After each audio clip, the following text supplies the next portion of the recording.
What's up? Welcome to our show. Popcorn Rants. Popcorn Rants. Yeah, exactly. So episode maybe 3 or 4, right? episode 3 or 4. We have had technical difficulties after technical difficulties. Yes. So we redid the studio a little bit so that it looks a little bit fancier. Here's my Vanna White impression. There you go. Right. Can you give me an A? All right. That's a very old TV show. We're not sure what we're talking about. Wheel of Fortune. Yes. Very popular. We even had a Malay version called Roda Impian. Saya putar Halim. Saya mau putar tu Halim pun ada juga kadang-kadang. Who's our version of Vanna White? Do you remember the girl? No, I don't remember. I know Halim is the guy. The guy. You know, I've actually met him in real life. I've met him a couple of times. Oh, really? Yeah, he happens to be a voiceover artist also. Oh, right. I met him in a lift in my condo. Oh, wow. He stayed there before he stayed at in least. the same condo in Aradamansara. I was in the lift with him and I said to him, "You're the Wheel of Fortune guy, right?" And he's like, "Yes, I am." And then I said, "Oh, yeah." And I told him I'm a radio announcer in Rants. I do voiceovers. And he's like, "Oh, let's exchange numbers." Very friendly. Right. Actually, maybe that's where I might have met him, in Astro. I think he used to be a radio DJ as well, Ka. Yes, I think you're right. I think you're right. Yeah, very friendly guy. Very nice guy. I love the guy. Yeah. So, it's weird. It's like, hey, you're the Pat Sajak of Malaysia. You know what I mean? So I wonder how he is now. What he's up to nowadays. I don't know. Maybe one day we'll get him on the podcast. Get him on the podcast. Who knows? Yeah. Can't remember who Vanna White is though. But yeah. Unfortunately, no recollection of her face, what she looks like. It's a complete blank to me. Vanna White's got to be like pushing 60 now though, right? Yeah, but I think I remember seeing maybe some photos recently online. Again, I don't know if this was a recent photo or not, but she kind of looked macam okay lah. She looks alright. Auntie yang Auntie five, but not still macam, I guess you could say MILF. AILF. Oh, MILF lah. Okay lah. Gilf or MILF lah. Gilf or MILF, yes. Okay, all right. Yeah. You know, there's a movie that I watched like the first I guess 15 to half an hour of it on Netflix called Fatale, and it's Hilary Swank. Uy. Hilary Swank is also close to pushing 50. She's like 47, 48, right? But she looks banging, man. Right. Body on point. Macam tu G.I. Jane, apa nama dia? Oh, Demi Moore. Demi Moore. My goodness. Yeah. She went well beyond her expiry date, like so many years. Yeah, no, Hilary Swank is on point, man. Hilary Swank. She's definitely like, wow. She is also the boxer in the Clint Eastwood movie. Yeah, but $1 Million Baby. $1 Million Baby, but she was a bit more masculine-ish in that one. She's always been a bit masculine. That's why she was in that. She won an Oscar for Boys Don't Cry, right? Oh yeah, she played a, I guess a transgender guy. Yeah, I guess. Oh yeah, I remember that movie vaguely. Yeah. Her body language and everything was just on point. She's pretty good at it. She was also in randomly The Karate Kid, wasn't she? She was the third Karate Kid. The Jaden Smith Karate Kid? No, the Mr. Miyagi Karate Kid. Oh, the actual Karate Kid. the Ralph Macchio Karate Kid. Yeah. Ralph Macchio. Okay, I did not know that. You know what's so messed up about the Jaden Smith Karate Kid? What's that? Karate is a Japanese martial art, and Jackie Chan was his Sifu. Right. Like what? Something ain't adding up here. You mean the Kung Fu Kid, right? Should have been the Kung Fu Kid if you wanted to. I mean, it's just such an ignorant American thing, which is like karate, Kung Fu, Japanese, Chinese. One of the Asian martial arts. Thing. There ain't no difference. Slant-eyed guy, doing some praying mantis shit. Yeah, exactly. It's like, well, what's the difference? Yeah. And it actually, I think I was just talking to you. Right. There was there's this streamer who's like super rich. Is his iSpeed something? Oh, right. iSpeed. What's his name? iSpeed. Is it supposed to be like high speed, but it's iSpeed, or is it something else? Let me see. What's his name again? I Show Speed. That's his name. I Show Speed. I Show Speed. Yeah. Oh, he does speed running on Twitch. I don't know. Or simply known as Speed or Speedy, an American gaming YouTuber, football athlete. Oh. Yeah. And even if you look at his content, like in the warning, it says here, the article I Show Speed may contain material that is disturbing, such as sexism, rape, comedy, and dangerous situations. So he was in, he's in Qatar right now watching the World Cup. And with that kind of content, he's not going to be there for long. And he was showing somebody wearing an Argentina jersey who was Chinese, of Chinese descent, and he was saying to that guy, "Konnichiwa, konnichiwa," and the guy's like, "No, I'm Chinese, I'm not Japanese." He's like, "Konnichiwa, konnichiwa." Oh man! And the guy kept on saying, "I'm not Chinese, I'm Japanese. I'm not Japanese, I'm Chinese, right?"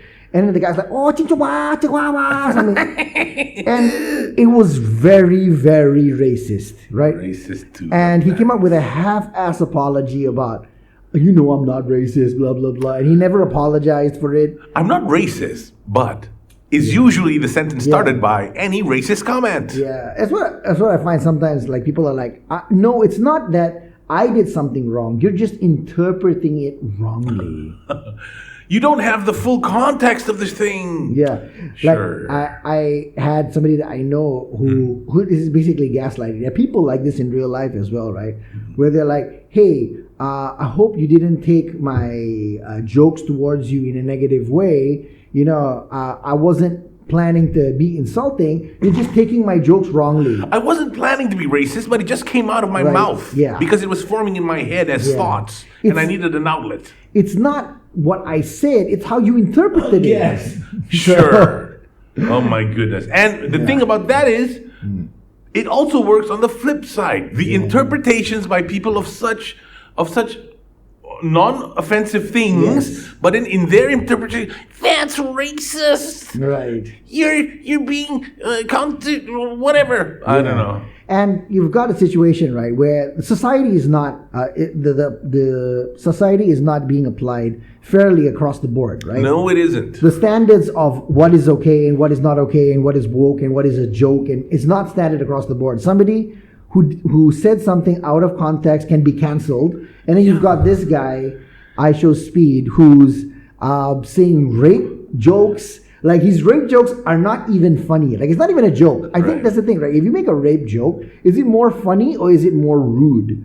And his jokes are definitely way more rude. Right. Because he said to this girl, if we were the last two people on Earth, would you want to repopulate the Earth with me? And the girl was like, no, I wouldn't, because of, she gave a reason. And then he said, if we're the last two people on Earth, who's going to stop me?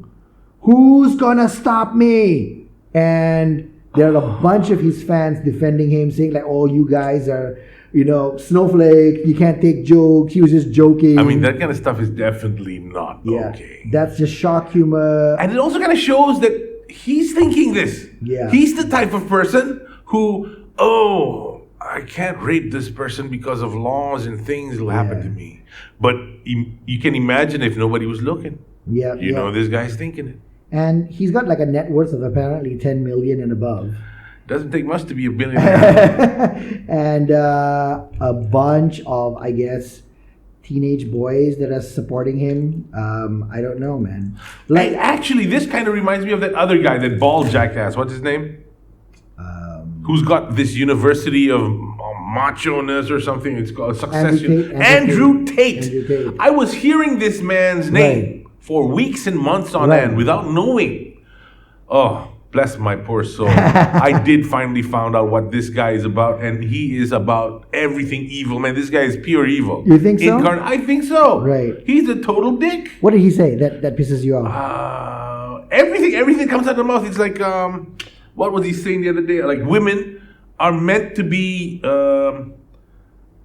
what's the word? Subservient to men or something. I mean, I kind of like the idea, but I don't think it's meant to be. It's like, if you're a woman who happens to be like this kind of submissive or whatever, yeah, go ahead. But not all women are like that. Right. This guy is just painting a whole bunch of everybody, doesn't matter who, you should be subservient to men. I'm thinking, what? This is this joker. So, Andrew Tate is definitely a controversial guy, right? Mm-hmm. But this is the thing. I feel like everyone, there's good and bad in what they're saying, right? Right. And unfortunately, the internet or society in general just like worships somebody or they vilify someone, right? Yeah. So everything that the person says is terrible or everything the person says is amazing, right? And Andrew Tate is one of those guys where it's like some of the things he says make sense and some of the things he says are very controversial, right? So I am 50-50 on Andrew Tate, but he is definitely a shock shock jock. No, kind actually, of guy, I was right? just about to say that is his take. He Right. doesn't want to offend or anything. He just says the thing that is most shocking. Right. Whether it might be something that's accepted by the general populace or something that goes against it, it doesn't matter to him. Right. It's just a way to get his numbers up. That's what I guess he's doing. He's gaming the whole system. Yeah. People are just eating and lapping it up like flies at a pile of horse shit.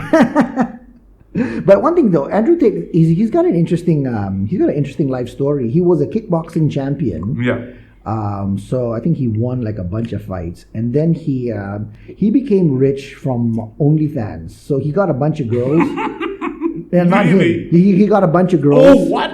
To go on live stream OnlyFans, and he made a bunch of money from there. Oh, I see. In the 90s, we call this sort of thing a pimp. A pimp, yes, exactly. He was basically a pimp, and then after that, he made a lot of money from casinos apparently. So he managed to get like a casino he was running a casino in Romania or something like that. But yeah, so he got. Oh, you mean like SBF? So right. technically like what's his name? Scam bank run fraud. Yes. Okay, That's I the guy. see. That's the guy. Yeah. They run in the same circles, I bet, these vultures. But Andrew Tate, there is some stuff that he says that I feel is like, okay, that's kind of logical, but don't take anything that anybody says 100%. Like, you got to evaluate it, right? Yeah. But he definitely has a very big following. Super big. And actually, from what I understand, they run this this university. I can't remember what the name of it is. What is it called? I think it's Hustlers University. Hustlers University, exactly. That's Yeah. the one. And they run it like with an iron fist. Mm-hmm. Like, you cannot miss a single month, otherwise you're gonna get cut or something. Right. And they sort of like belittle you if you don't join this thing, and if you aren't able to pay. Right. And I don't know. It just looks like pure. And from a guy actually went into to take the course by, I think it might have been CoffeeZilla or something like that. Right. But the point is, somebody actually paid $50 a month or whatever for at least a couple of months to see what the content was, and none of the content, he said, was actually given by the upper echelons of the thing. Instead, it was just by like the henchmen giving out some vaguely Sun Tzu-ish bullshit of 40 rules or whatever, which probably might work, but the point is, you can get these anywhere on the internet for free. There's people giving this for everywhere. Yeah, there's actually a guy that is online, and he kind of like reads books on YouTube. I can't remember what his name is right now. Right. Ali something. He used to be a doctor. He reads books, and then he kind of like tells people what the summary of that book is. Oh. So certain people like that, they actually, I feel like they're interesting to watch. Right. They probably they distill the information for you, and then they give it to you. Like this one service called Blinkist. I think I have that. Well, you have to pay for it. I had the trial version where they take a book and they distill it into like 15 minutes worth of content. Apparently it's good. I know a couple of guys who have it, and they say it really works. So yeah, to each his own. I suppose it could be something. And some books I've actually read are, after you read it, you're like, oh, so it's just about this. Right. Actually, like 3 words already covers the whole book. Yeah. Yeah. So that is a talent, right? To be able to whop. A whop, yes. Yeah, so whop is to basically talk with, and the only thing that comes out of your mouth is just vapor. Right? Whop. That's what whop is, right? So So you're basically talking, but you're not saying anything. And the ability to write that in a book is kind of amazing. Yeah. I mean, it's not easy. Yeah. I mean, you have to put it in a way that it's doesn't seem repetitive. Right. It has to be interesting enough, page after page, despite maybe even talking about the few same concepts. Right. Yeah. Dude, have you heard of Chat GPT? Of course I have. Oh my God, I haven't tried it yet, but I've seen a lot of examples already, like people making stories. Yes. Notes. Even there was a friend of mine. What he did was say, "Hey, can you make a crypto hashing algorithm using I think hash graph or something like that. I can't remember what it was." And the Chat GPT actually spat out the correct code to be able to decipher some encrypted passwords using the exact tools. Yeah, fantastic. For me, is I've only tested it a little bit, and one of the things it does is generate a story for you based on input that you give it. Yeah. And I gave like very specific input, like about Sabah, about Kota Kinabalu, and it could actually generate the story based on the information that I gave with the WAP. With the WAP? With the WAP, with the bunga, all the story inside, it's kind of interesting. In fact, I saw a comparison side by side, Chat GPT versus I think what's called OpenAI. Right. So in OpenAI, you could do the exact same thing. Right. You could give it a bunch of prompts, you could give it a bunch of key information, it'll come out with the thing. Right. But you can see that the one that comes out from OpenAI is like short to the point, short, straight to the point, and that's it. And then like this long. The Chat GPT one was like, once upon a time, blah, blah, blah, blah, blah, blah. Yeah. He's got everything this guy has, Right. plus a lot of WAP. Plus a lot of exactly, a lot of frills, a lot of But that's what makes it a story. Yes. The OpenAI one looked like a bunch of bullet points. It's not. It's in sentences, but it's very concise, straight to the point. It has this, it has this, it has this. That's it. Yeah. This guy was like, it has a thing that is very good and yada yada yada. And besides that, the whatever, what you would expect to read in a proper macam literary sort of work. Let's try and do a story. A prompt. Okay. Tell me a story about. Give me 3 things. An apple. Okay. A snake. Like Jesus and Adam and Eve. I just wanted to see if he'd write the Bible. Okay, let's give it something like specific. Okay. Let's say a dragon. A dragon. A dragon. An apple, right? We had an apple. And a Malaysian. Let's say. And a Malaysian princess. Make it a bit more. Okay, and a Malaysian Disney. princess. Okay, let's see. Okay. Tell me a story about an apple, a dragon, and a Malaysian princess. Okay. Once upon a time, in a far-off land called Malaysia, there lived a beautiful princess named Najwa. Najwa was known for her kindness and wisdom, and she ruled the kingdom with a fair and just hand. One day, Najwa was out for a walk in her kingdom when she came across a magnificent apple tree. The apples in the tree were most delicious. She had never tasted, and she knew she had to have one. As she reached out to pick an apple, she heard a fierce roar from behind her. She turned around to see a fire-breathing dragon standing before her. The dragon demanded that Najwa give him the apple, but the brave princess refused. She knew the dragon was only trying to scare her, and she stood her ground. The dragon, realizing Najwa was not afraid of him, decided to make a deal with her. He offered to give her 3 wishes in exchange for the apple.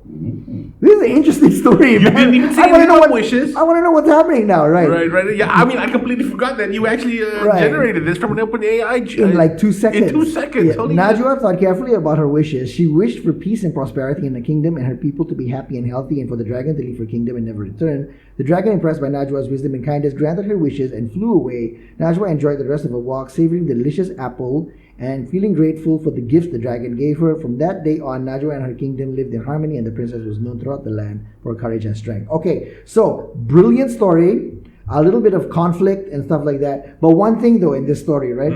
The dragon demanded the apple. She refused, and the dragon made a deal with her to give her 3 wishes in exchange for the apple. But she still kept the wishes, and she didn't get 3 wishes. So there's maybe some flaw in this story. Yeah, in fact, not only that, doesn't the dragon already own the apples? Why is he giving her wishes now, right? No, if he gives her the apple, let's say she gives the dragon the apple, right? That means that she's got the wishes, but not the apple. Oh, not the apple. Yeah, but at the end, it says here that Najwa, talk about her wishes, wish for peace and prosperity in a kingdom, for her people to be happy and healthy, and for the dragon to leave her kingdom and never return. Okay, so those are the 3 wishes. Okay. The dragon, impressed by Najwa's, granted her wishes and flew away. Enjoyed the rest of the world, savoring the delicious apples. So that's the only thing. No. I think it makes sense. Okay. What's the thing that's stopping her from taking the apples? Well, in exchange for the apple, she gets 3 wishes. Yes, no, but before that, the thing that stopped her from the apples is the dragon. So she wished for the dragon to not be there, therefore she's able to enjoy the apples. Oh, there you go. So that's the logic behind it. Yeah, the Chat GPT kind of makes sense. Why not? Interesting. And which is why the dragon was impressed. Like, oh, you didn't ask for the apples. You asked for me to be banished, which makes me not able to stop you from enjoying these apples. Therefore, bravo, well played. And he buzzed off. All right. I stand corrected, ChatGPT. Your story does make sense. Not bad. But you know, most of the, I mean, this is how it works, right? They basically feed the AI a whole bunch of literary works, even programming source code, and what have you, and basically the entire internet for it to check these things. So there's recently been an issue about how ChatGPT, Right. if you give it just the right, what's the word for it? Prompts. Right. Just the right prompts, it can and has regurgitated what should actually be open source code, Right. without the licensing agreement, Right. which means that technically people could be abusing it to use this open source code, which should always have its license attached to it to show that it's open source code inside proprietary code. And this is exactly what killed the previous thing, which was called Copilot. Not killed, but there was an issue with this thing called GitHub's Copilot, which helped you generate code from prompts also. Okay. So this is going to be an issue in the sense I of mean, somebody open could source. copy ChatGPT's code. Not ChatGPT's code, but Okay. because it has access to a ton of open Right. source code, it could actually copy a source code which should not be used proprietarily Okay. inside a closed system without the license being displayed. It could be used if somebody just says, hey, like the code that was in question where somebody managed to get a prompt to get it is the have you heard of Doom? John Carmack? John Carmack is the The program. game? Doom is the game Right. by id Software, the people who Right. also made Quake. So Doom was the first version, and then John Carmack is the developer, the programmer who worked Okay. on that. And these guys came up with this thing called Carmack's reverse, which is a fast way of figuring out the square root of a number, I think. Yeah. And it involves some funky math where the comment also was like.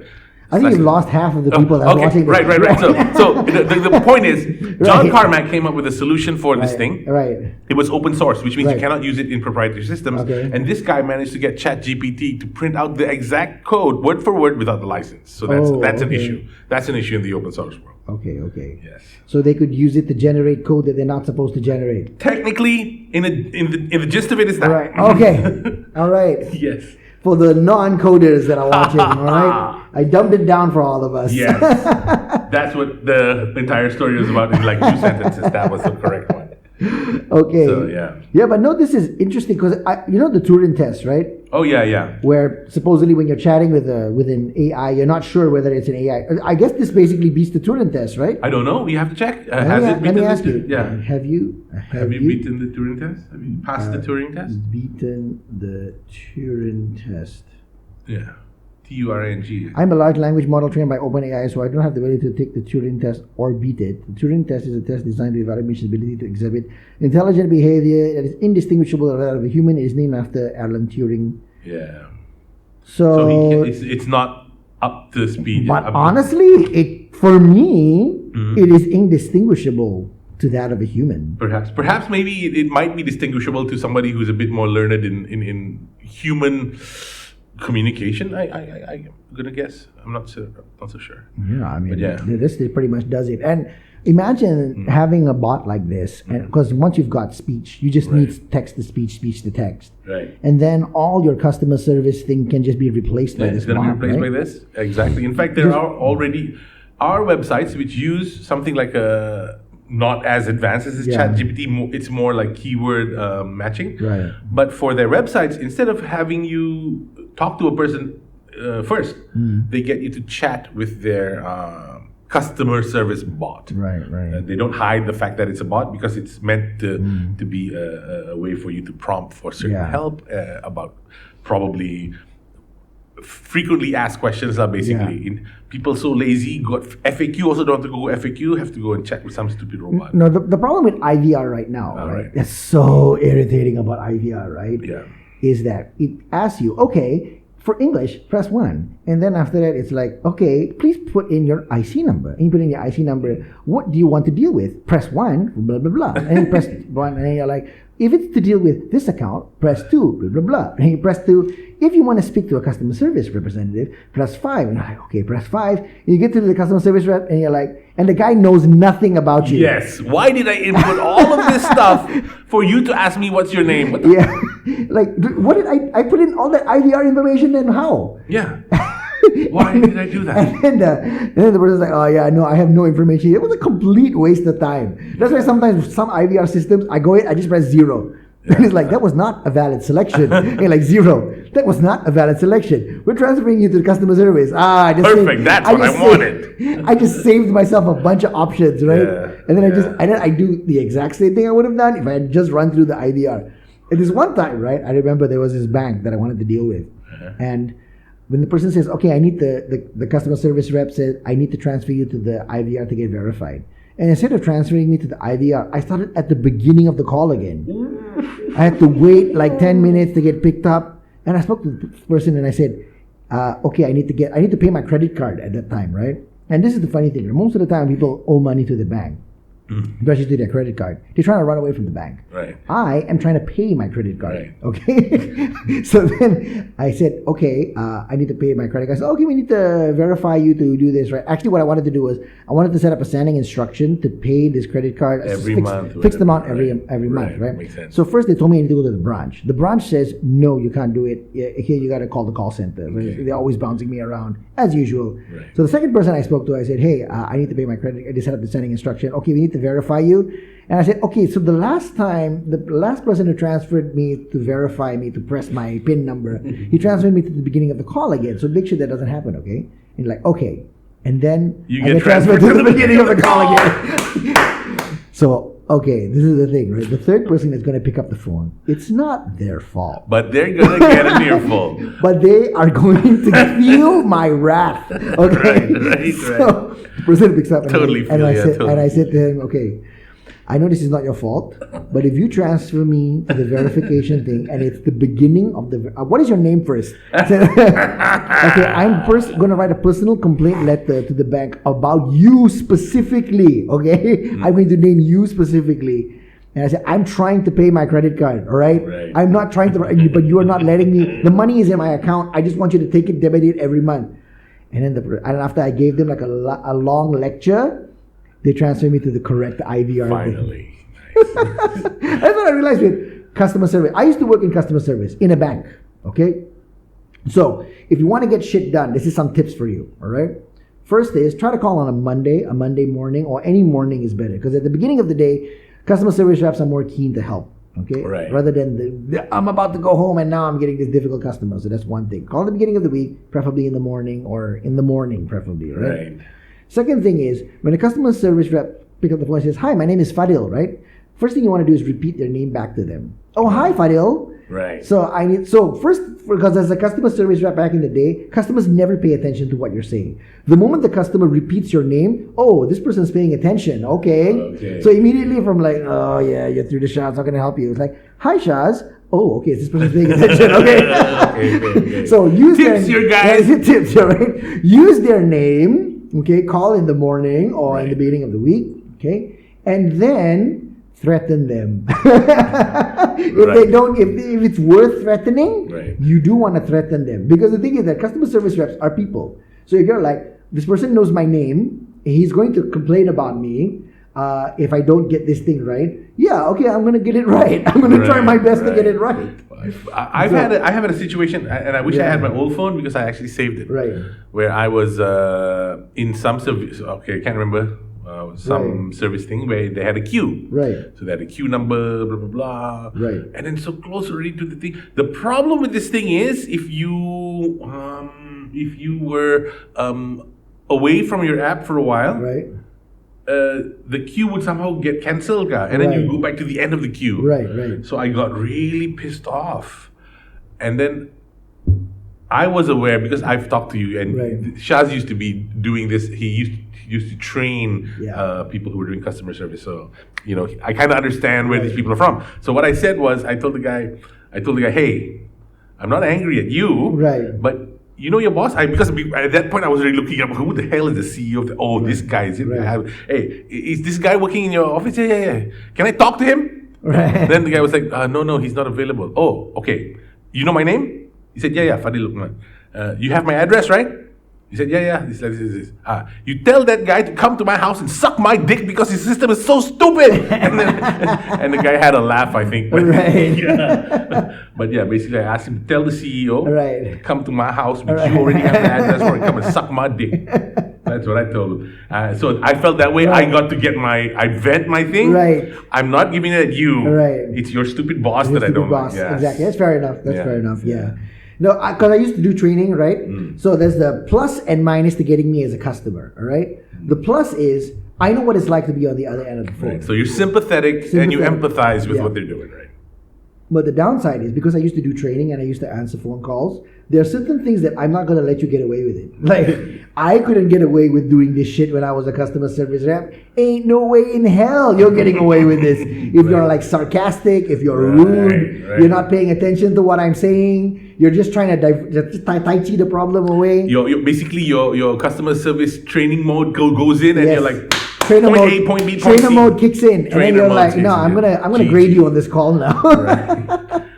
You don't pass. You don't get to stay on the live call. Yeah. Go back to training. Yeah. So ask for their manager, ask to speak to somebody else, and complain about them. And there's some call centers that care. Right. So I used to work for HSBC, and not to be like fanboying or whatever, my ex-employer or whatever, but I gotta say, HSBC do give a shit about their customer service. Okay, Right. So They try to get it right. They try to get it right, yeah. And so if you're looking for a bank, I mean, I used to work for them, so maybe I'm not the best person to talk about this, but I have had a situation where the person called me. It was very rude. Spoke to me, right? And I said, wait, you were in the bank or you were the customer? I wasn't working in the bank anymore. You were the customer. I was a customer, Okay, right? okay. So the person called me, and he was trying to get me to some kind of payment, something for my card. And I already said to him, like, I'm not comfortable discussing my specifics on the phone because I don't know who you are and stuff like that, right? And I didn't want to verify myself. So, and that's a customer's right. If a customer says that I don't want to verify, you called me and you're asking personal information from me, I don't want to verify myself, right? And he got kind of pissed and he was kind of rude. He was kind of okay. He was kind of rude, right? I don't know. He probably was having a bad day. Okay, Yes, right. But after that, another customer service rep called me about the same issue, and I complained to her. I said the last person that spoke to me was very rude, right? So I told her what happened. I asked them to listen to the call. They listened to the call, and HSBC actually sent me an apology letter. Wow. Yeah. How many times are you going to get that, right? They sent me an apology letter. They said that we listened to the call. We found out that he does not meet our standards. We apologize for whatever. I got a fucking apology letter, man. Nice. So that's just for that alone. I feel like give props to HSBC. Give props to HSBC. Okay. The other company that I kind of had some positive feedback with was Time Broadband. Although I don't want to give them too many props because I did have some issues with them as well. I don't like is Cellcom. Cellcom. Oh, really? Yeah. What happened? I was trying to change. Right. I wanted to change my number Right. from Maxis even. I want to change to Cellcom because they got better plan la, cheap plan la, I can get phone la, this and that la, what la. And then I called and then dia orang macam tidak mau layan ba. Oh, really? I said, hey, how can I switch my family? Oh, you have to have this and this and this. I said, yeah, I can't quite remember what went wrong. But I felt like this should have been an easy matter. You should have just asked for my number or something. She was asking me to go online and do this and do that. Right. I didn't like it lah. After I said, okay, tiba lah, si tidak mau tukar. Until now, I still haven't tukar. Right. So I don't know. I had a bad time with them. I had a bad experience with Maxis. Ooh. So I guess we all had bad experiences with one customer or another. People, it's just people. Yeah. There will be people who will be having a bad day. Yeah. Yes. Maxis, the customer service company, customer service rep, was the only customer service rep that I spoke to where I lost my temper. Oh wow! Where I Right. shouted Generally, at him. you never do this. Generally, I don't do this. I shouted at him. Oh. I told him he was a prick, and then I hung up the phone on him. Oh wow! And then after that, when I asked him, I called back and I said I want a manager to call me to talk to me about that call. The manager that called me was also a dick. So he was like, okay. So what do you want now? What do you want? That's the kind of attitude that he was like, oh my god, man, like seriously. So then I was like, okay, well I guess I'm staying with Cellcom. opposite. Yeah, exactly. Funny. So anyway, but yeah, customer service. It is interesting. I kind of like training. Being on the other side of the phone call because we were servicing UK at the time was kind of interesting. being in the trenches. It does feel like you're in a war zone a little bit, Right. Because you got to keep answering calls and stuff. But training it was actually pretty fun. In fact, when I was working in HSBC, I felt like, man, I'm never going to leave this place. Right. Like it's just such a fun job, right? But luckily, my department closed down. Otherwise, you'd be still be in I'd still be HSBC there. right I'd still now. be there, man. Yeah, exactly. Working in a bank. Working for the man. Working for the man. In the system, man. Taking your money. Yeah. Shaz would be to blame for that right now. Exactly, yeah. That's why there's one thing, right? Because I've been in crypto since 2015. Oh, right. There's one thing that I realize about the world since then, right? Is that the system really does want to keep you as a hamster on a hamster wheel. Yes, and doesn't want you to break out of that system. And there is a certain level of trust that people give to authority figures, which I used to be like that as well. But as time goes on, I realize that authority figures cannot be trusted. Nope. Yeah, like you just cannot trust anyone in authority, and you gotta trusting someone in authority, no matter what position they are in, is a dangerous thing to do. Yeah, I mean, we're not saying don't trust them completely. What we're saying is don't just blindly trust. Yeah. They gotta earn. Trust is earned, not given. And you gotta be suspicious at the very least. Of everyone. You gotta be suspicious of everyone, especially people in authority. And That's what I feel. Right? Especially. So any kind of system, any kind of person in authority, you got to question it, and you got to be like, is this really is this really the norm? Is this really what? Is this really right? Right. What's Is this happening? really right? Yeah. Yeah. Is this really right? Is this person really trying to help me? So like my brother made me aware of a certain thing that's been going on in the States, Right. and not just the States, maybe even in the Europe and UK and the rest of the world as well. Is this phenomenon? I don't know if you've ever heard of it. It's called quiet quitting. Have you heard of this? yeah, I heard about that. So quiet quitting, I feel, is a term that is thrown around by the capitalists and the corporations and the companies out there, the modern day slave rider, Yeah. to make you feel like clocking in at 9 and going out at 5 is a bad thing. Yeah. Like not hustling beyond what you're paid for is a bad thing. It's not. It's called normal work. That's called having a job. Yeah. You going out there hustling and breaking your back for some corporation beyond what they've paid you for, that is you being their slave. Yeah, exactly. You cutting down from that to just working your allotted hours is not quiet quitting. That's called a normal job. Normal job, yeah. So don't be deluded, my friends, my fellow brothers and sisters who are now trapped with this collar around your neck called a necktie. It's actually a slave chain to this corporation that you're indebted to. Yeah. And that's what they say, like for a company, you are replaceable. Let's say something happens to you, something bad happens to you, you're incapacitated or you die or something. Or a fresh guy comes out who has the exact same skills and he can be paid half your pay? Yeah. Just like that. Or even that, exactly. You're just fired because you're obsolete, right? Obsolete. A company doesn't think twice about replacing you. Like For sure. that's how much you mean to them. But for family, you are irreplaceable. Exactly. If something happens to you, they're never going to be the same. So right? be wary, especially of those companies that when you come in, they say, hey, we're like a big fat... No, you're not. They will not treat you as if you were their brother. Yeah. And keep you along even though you're, not pulling your weight in their eyes, which is actually more than what you should be pulling, actually. Yeah, no, that's basically... No, you're their brother when they need to pay you. And they're like, come on, man. Come on, you're my brother. You're my brother. Do I really need to pay you? Don't you need to help me? Yeah. But then when it comes to like bonus, bottom line is very, very... Look at this graph. Yeah. Come on, man. We're a family. Actually, I used to be on that. Company. I used to be on. I know this especially for a fact because I used to be on the other side. I used to own a company. Not own. I was one of 4 shareholders in this company, and we had a whole bunch of staff we hired, and we were selling them all these hopes and dreams about once the software gets out, minting money will give you it'll be like the fun coupon. But when push come to shove, when our financial director came up with a graph which looked like it was going down and it's going to hit the rocks, right? He showed us that with the staff, the graph goes like this. Right. If we cut half of the staff, the graph kind of goes like this and like that. Right. Who do you reckon?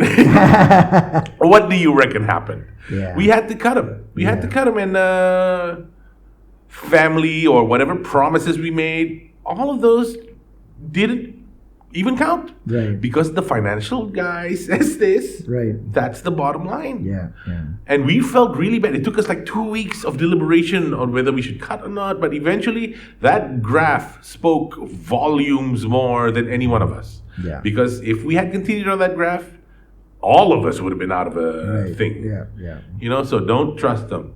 I've been there. I know what it's like. They might be really nice guys, genuinely nice guys, who really do want to help you out. And if things were different, they would have. Right.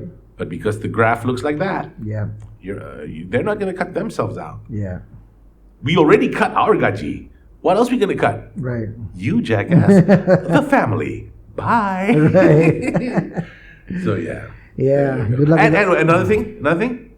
Always take a shit on company time. That way you're being paid $40 for that 15 minutes of shitting pleasure. Oh, there you go. Yeah. That is definitely, somebody's gonna make a T-shirt out of that. Yeah, man. yeah. Actually, that's based on 4,000 ringgit a month, average of 8 days a week, Right. 8 hours a day, 5 days a week. Right. You get about $40 for your shitting time. Right.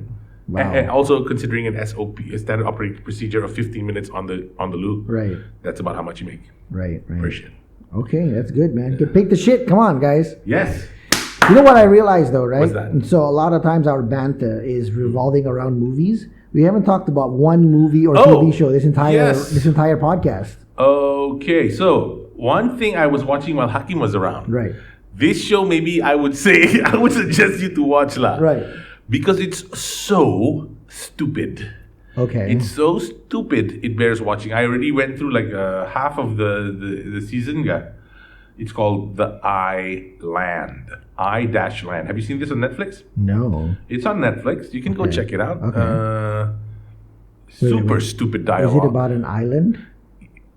Ding, ding, ding. Somebody get this Oh, prize. wow. What's my prize, Vanna White? Right. Let me spin the wheel. So he it's about an island, but it's atrocious, the dialogue. Okay. And the characters are so overboard. Oh, wait. Is it the story about on an island, the Latino guy is the guy who's running it?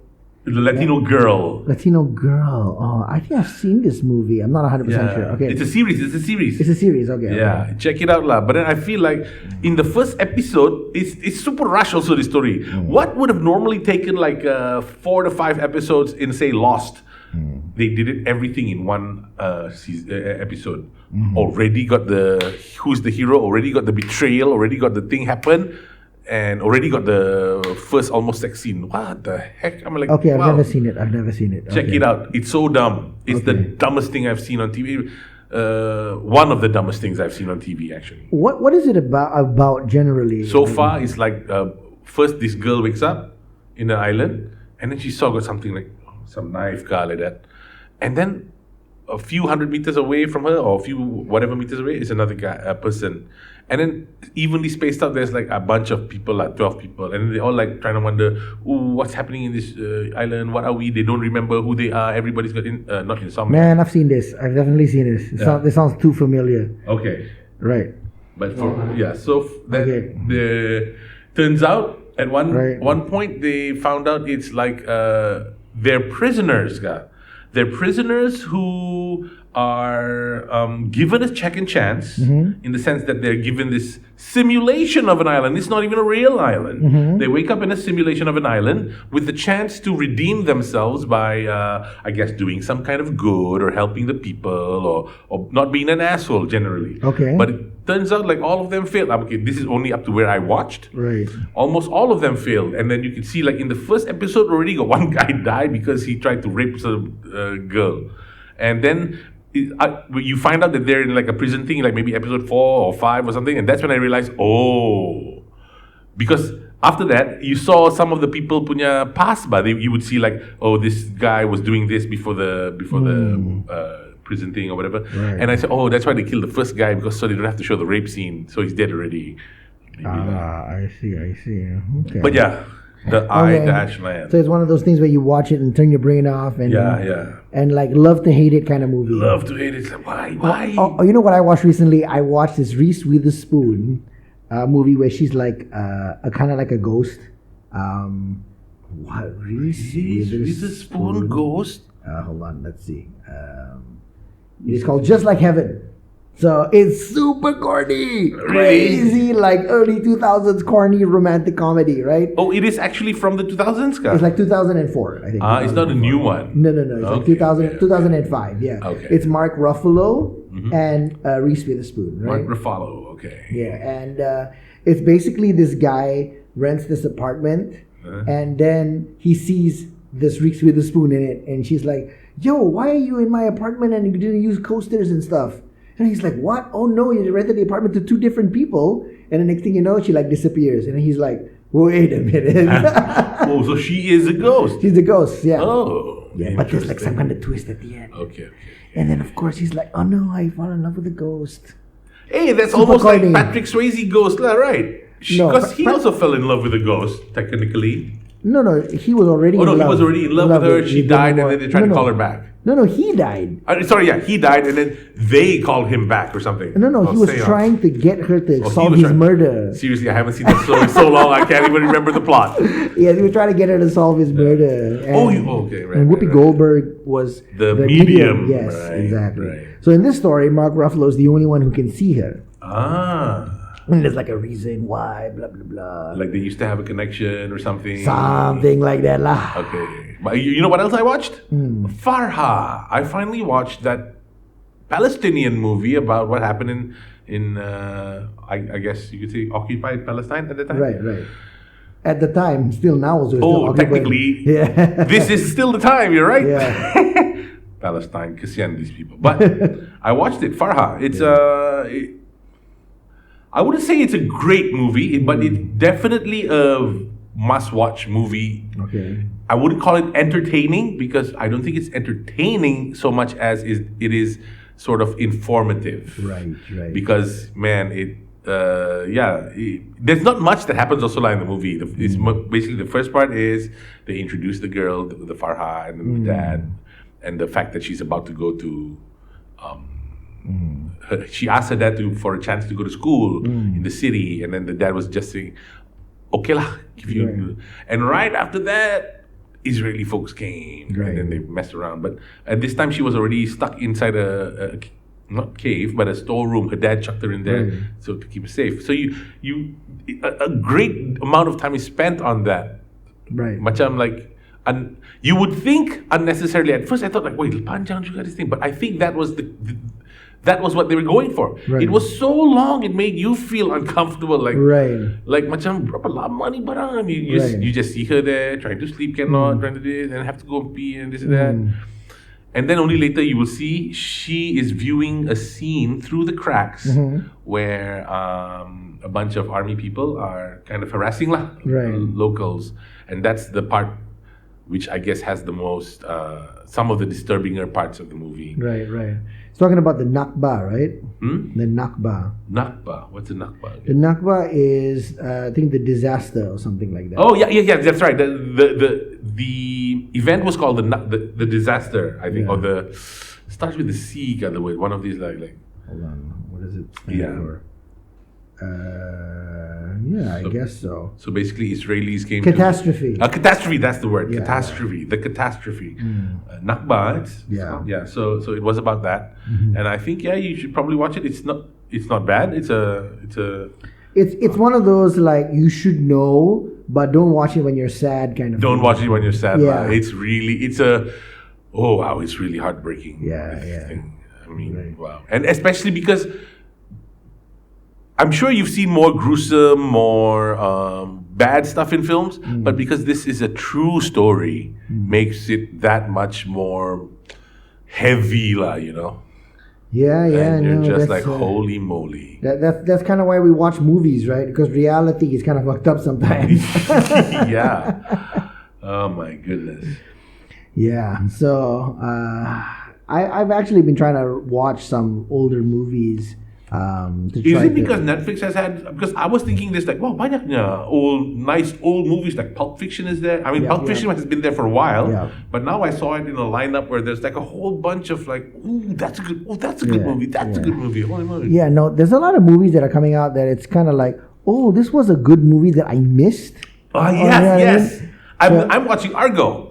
Oh, remember that? Yeah, that was a good movie. Last time you asked whether I watched Argo, and then I remember you guys saying like Argo, fuck yourself, and I'm like, how come I don't remember that scene? I thought I watched the movie, and now I watched it. I'm halfway through, and I'm like, oh, this is where they got the Argo, fuck yourself from. Okay, I see it, and it's a pretty good movie. Yeah, it's good. It's I think he nominated at least for an Oscar. Let's see, Argo movie. It came out in 2012. So it received 7 nominations at the Academy Awards and won 3: Best Picture, Best Adapted Screenplay, and Best Film Editing. Yeah, I thought it was going to be Ben Stiller. Ben Affleck. Ben Affleck, I realized, has only one face. His face is always like that. His mouth slightly turned down, slightly open, and then yeah, exactly. Even when he's confident, when he's doing something, his face is exactly the same. Right. What a useless guy, you. Yeah. He's Batman. But his acting otherwise is good. It's just I don't like his face. Why his face let that leave? Yeah. I'm gonna steal one of your Twiggies, dude. Oh yeah, I can. It's been lying there. It's like too tempting. Too tempting. Oh, it's good. We should get these people to sponsor us. Yeah. All right. So yeah, you said you've been watching Wednesday as well, right? Oh yes, in fact, me and the fam watched Wednesday until the end today, but I kind of half fell asleep, half just okay, what's going on? Oh, okay, continue sleeping for a while, but I kind of got the gist of it. We watched the last 2 episodes or 3 episodes today. Yeah, it was really good. It was like very successful for Netflix, right? Yeah, you mentioned that it was the highest highest watched premiere or something? Let's see. It became the 3rd most watched English language Netflix series. Okay. Let's see. Team bullying, blah blah blah blah. Okay, let's see. This is more like the story. On Wednesday, record breaking. Let's see what it says. I remember you said like highest premiere guy. Breaking records on the streaming service for the first week of release. Wednesday, racked up 341 million hours viewed in a week, which I think as viewed hours in a week is what it beat Stranger Things. Right. Yeah. So. Yeah, I mean, I don't know. They did something right with Wednesday. I mean, usually if it's this is basically a coming of age school whodunit kind of movie, right? Right. And I generally do not watch this kind of stuff. I think my family was watching a Riverdale. I only watched a few episodes because, Archie's, whatever. Right. But I quickly mad out of it. But this one, I really liked it. Yeah. Rich, yet another Netflix record. Let's see what it says. What is the record that is broken? Viewing record, blah, blah, blah. Paywall. Before it gives me the answer. Freaking websites trying to make money. Yeah, why don't you just let us have the data without all of your hard-earned data without asking us for money? Come on, for crying out loud. Don't be so selfish, man. Give me the information. Just do the work so that my podcast is easier for me. Supernatural drew a whopping hours viewed, soaring to the top of the TV charts, holds a record for most hours viewed in a week for any English language TV series on Netflix. Beats Stranger Things. There you go. Yeah, Stranger Things 4, which previously held the title. At its peak, first 7 episodes notched 335 million hours viewed in the first full week. So that's pretty good. Pretty good. I liked it. However, the all-time record holder is still Game of Thrones. No, for Netflix. For Netflix. Oh, for Netflix. Dahmer. No. This is for think of a TV show that just went super viral. Oh, the Korean one. What's it called? Squid Game. Squid Game, right? That was in its first week on Netflix. Yeah. Okay. I gotta say, Squid Game. The thing about Squid Game that was really good was the pacing. Yeah, the pacing was very good. Like you're never bored. Right. You know? So that was interesting. And in a way, also, some movies you're like, why the people are making stupid mistakes? But in this one, people are making bad decisions because you can see that they are people who have been making bad decisions, gambling, this and that, and whatever. So it makes sense that they're making bad decisions again and again and again. The thing about Squid Game is, it's basically the plot of Rat Race.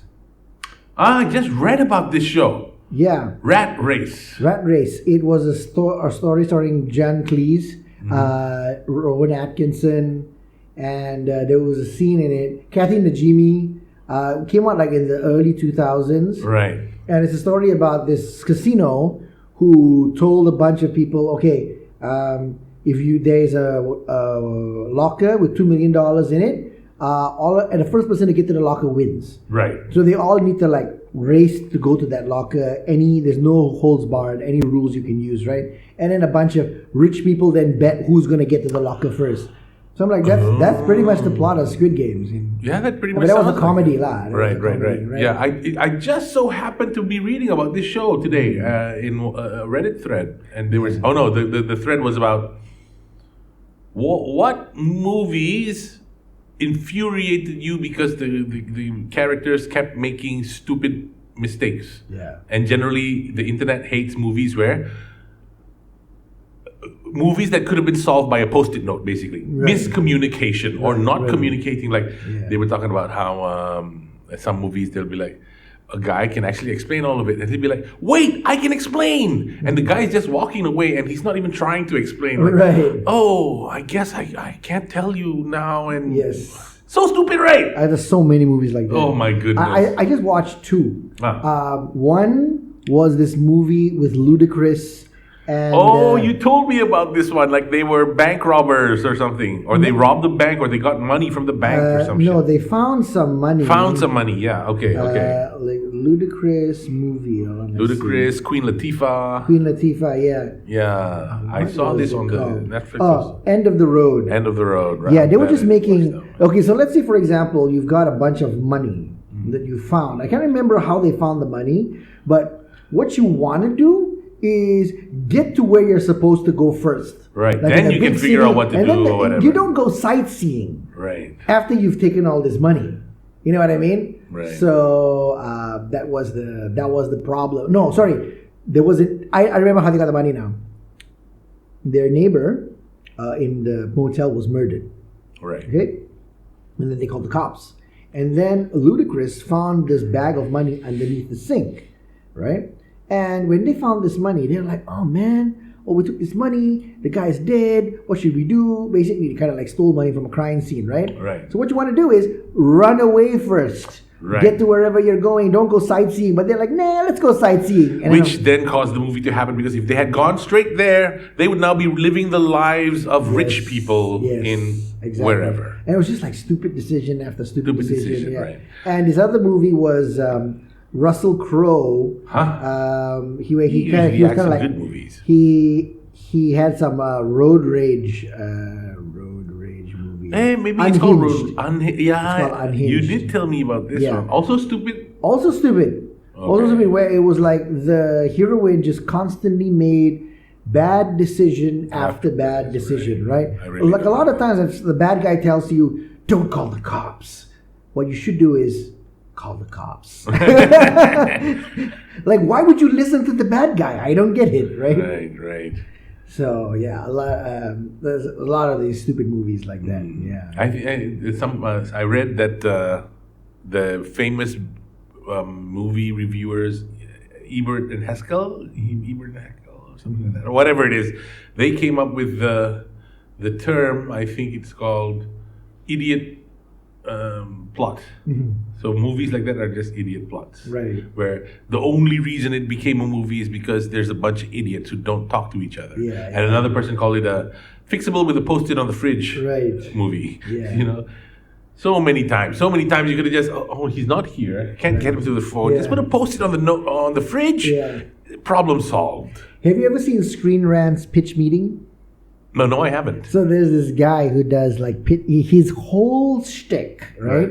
is that he does a pitch meeting where it's like somebody's pitching a movie idea to somebody else, and it's himself, right? Okay, but I can imagine. Right? And the whole time, like when he pitches, is like ridiculous. And the guy that he's pitching, that's pitching the story to the movie producer, the movie producer's like, but that doesn't make any sense. What if he did this? Why would he do that? Right. And then the answer is like, so that the movie can happen. Right, gotcha. Wouldn't it be difficult if he did that? It says, actually, it's not going to be super easy, barely an inconvenience. Oh, really? Yes, really. And then usually it's like a famous movie or something. Yeah, and he's always like pitching something, man. It's hilarious. What's it called? It's called Screen Rants Pitch Meeting. Screen Rants Pitch Meeting. Okay, So let's check it out. He does he's got like 1,000 videos on all these movies. And, okay. I'll check it out. Man, I gotta like just think. I can't remember. He made fun of Fast and Furious, definitely. Right. More than a couple of times. Like, does that work physics wise? Yeah, I'm gonna need you to get all the way off my back on that. Okay, let me get off of that thing, Yeah, but seriously, Fast and Furious after the first one, wow, they just kind of lost it. He was talking about She-Hulk, right? Where he said, okay. But why would She-Hulk say that to Bruce Banner? Where she said that annoying line where she's saying that I'm infinitely more have to control my rage because I'm a woman thing, right? And he says, but that doesn't make any sense. Why would he say that to Bruce Banner? Bruce Banner did blah, blah, blah. He had all of these problems. Right. Says, you can't say that. You're on a list now. Says, what? What list? Yeah, you're on a list now. You can't say that. So, yeah, he's hilarious. The guy's name is Ryan something. I can't remember. Okay, check it out. Screen Rants. Ryan Pitch Meeting. Pitch Meeting. Gotcha. And he's talking to himself, basically, right? Right. Let's see. But that sounds like a whole bunch of fun. In fact, today, you know what? Let's check it out. Right. Aussie Man Reviews. He's got products now, you know. Oh, really? Yeah, like you can go to AussieManReviews.com/card and you can buy a card where he opens up and he says, "How you going, you big bloody bastard?" All right. And I thought that was hilarious. I don't know what's going on. It's your birthday or blah blah blah. Right. But you can congratulations or something like that. It's basically the card that makes a noise. How you going, you big bloody bastard? Aussie Man Reviews when he did the Indian military. I thought it was pretty funny. Really, I'll check it out. But I remember seeing the one I saw was where there was one rich guy bringing people on a boat, speedboat, and then they all fall down because the idiot was going so fast. Right. But just listening to this guy giving the rundown of what's going on the boat, it's funny. Right. Bloody bastard. Funny as shit, Aussie Man Reviews. Have you seen this movie called Don't Worry, Darling? Oh, yeah, I think we talked about it. It's supposed to be like the white people's Get Out. Yes, something like that, right? Yeah. So he did a pitch meeting for it, and it was pretty funny. The pitch meeting where basically a lot of movies don't actually end in a logical way. Right? And when you really dissect it, it's kind of like there needs to be a certain sense of a disbelief that you need to have in order to okay, never mind. Like, you need to be forgiving of movies. Right. But at some point, the forgiveness doesn't make any sense anymore. Right. Yeah. Yeah. What Shaz obviously means is like in Superman, you say, okay, Superman can fly. We're not questioning this. Yes. And it has to keep true to that. You cannot be suddenly, just because he's punched in the gut, he cannot fly or something. Yeah. So he did this thing with Thor, right? Right. If you watch the new Thor: Love and Thunder. Yes, I saw that one. He gave all of his Thor powers to all the kids, right? Yeah, which I thought was a really cool part of the movie. And then the thing is that they're saying wait a minute, Thor could do this all the time? So actually, now that you mention it. Why didn't he give all the Wakandans his Thor powers when they were fighting Thanos? Never mind that. I mean, yes, exactly. Right. Can you imagine Iron Man with Thor's power? Right. Holy moly. Yeah, and then it's like, okay, and then so Thor then got all the children to fight this battle. So Thor had a child army. Wrong on so many levels. Then it was like Thor's hammer and all could Morajuk with each other, and then they're like, did Thor's hammer do that before? Right. It's like if Thor rode it like a witch. Broomstick. Why? So there's a lot of weird things like, and then they're like, oh, you could go to the center of the galaxy and make one wish, right? Right. Then they're like, wait a minute, he could do that. Why did Thanos bother with the Infinity Stones? Why didn't he just go to the center of the universe and make that wish? Make that one wish, yeah. It didn't make, like, a lot of things in the movie didn't make any sense. Excuse Kazutai. me. Yeah. Wow. So yeah, that's the Although I did feel like that scene was really cool though. right. Him giving the kids the powers. That's really good. Yeah, no, I mean it was cool, but at the same time, it's like it doesn't make any sense. Yeah, I mean, because there's something that people do, and you're like, okay, but if you could do this all this time, why didn't you do it back why then when didn't it you do was it even back more then? important for Yes. everybody to have powers? Like now, it's not that important. Yeah. You did it, now you're using the power, Right. Like even in Black Adam, there's one scene where he gets shot with the that Eternium, right? And it's like, oh, it's hurting me, and then he's like, oh wow, so Eternium hurts Black Adam. Yes, I bet that's gonna come in handy. It's gonna be important later in the movie. No, we're never gonna mention it again. Ugh, that's really dumb. Did you see Black Adam? No, I did not. Oh, that's probably why. Okay. Okay. But still, yeah, that's really dumb though. Yeah. I mean, people found out about kryptonite. They immediately made bullets and shit and all sorts of gadgets out of it. Yeah, exactly. Didn't beat Superman, but you know they tried. Yeah, exactly. And then there's a lot of like physics stuff that people are talking about. If this works this way, wouldn't it work like in physics wise? Does that make sense? I'm like, no, it doesn't. All right. But What yeah, is his powers anyway? What are his powers? Black Adam. Is he just a Superman in Marvel's? Like Shazam, where they have like the speed of Solomon, the wisdom of Hercules, that kind of thing, right? So that's what it is, lah. Oh, he's like a superhero, but within religious boundaries, kind of thing. Yes, but so like Shazam, I think it's like it is so like Hercules and all their what kind of gods are they? Greek gods, right? Greek god, yeah. But for Adam is Black Egyptian Adam gods. is Egyptian gods, yes. Right, correct. Ra and Yes. Imhotep and things. Yes, exactly. Yeah. Right. So yeah, that's what I have. I haven't really had a chance to watch a lot of stuff because the World Cup is taking up my time. Oh yeah! Oh my goodness! Talk about upset after upset. Yeah, this is a great World Cup. It's a There's beautiful so World Cup. many upsets, right? Yeah. Otherwise, usually you see the same old faces and they're going out for Yeah. this. In fact, this is very interesting in a lot of ways because the last World Cup it was Croatia versus France in the final, right? Yes, and Croatia. And Croatia and Yep. France are both in the semifinals right now. It could be a repeat. It could be a repeat final. Right. You know? And the other thing that's interesting is that Morocco, the first African nation in the semifinals, France, they are the reigning champions. If they win, they could be the first country that retains the title. Right. Argentina. That's something, yeah. Argentina is Messi's farewell. Messi, a lot of people think that he's the GOAT. So this is Right. his farewell, his last chance to win the World Cup. So honestly, I'm looking at all of this. It's fascinating whoever's in the final. But I do think the most boring winner would be Croatia. Right. Simply because they're another European nation that That's wins the won World Cup. yeah. You know, there's No other special part of it. yeah. I mean, in the sense that it's great because they've never won it before, so Sure, that's sure. always great, right? But the others have an extra. Like Yes. France is going to be the first time defending one. Defending one, Right. Messi's farewell, Right. First African team to make win, it, to, right. to let's say win, right? Right. The first, not just the first African team, the first non-European, non-South American team Right. to win the World Cup if they actually go all the way. So a lot of times when I talk to people, who do you think is going to win? They'll be like, oh man, Argentina, I think, maybe France. But I kind of hope Morocco wins. Like everybody is like Secret underdog favorite. Secret underdog favorite, hoping that Morocco is going to win the World Cup. Yeah. Yeah, I think so. That's the general vibe I've been getting also Yeah, from a lot of yeah, people. yeah. They're saying, yeah, it'd be nice to see Morocco win. I gotta go watch the final somewhere, man. But I'm gonna go see you guys. It's next weekend, right? yeah, I think it's on the 18th. On the 18th, next it week is Sunday. 18th, Next yeah. week Sunday is the final. But first, we gotta watch this. Wait, the semis are on the day before. No, cannot No, be. it's When gotta is the be. semi? Like Wednesday or something? Let me check. Semi-final World Cup. I know the final is 18. The semi should be like 15 like then. Tuesday On or the something. 14th and on the 15th. Oh, okay. It's the Argentina-Croatia game. If Argentina win that game, Right. that means that whoever's in the final, Morocco, France, is going to be interesting.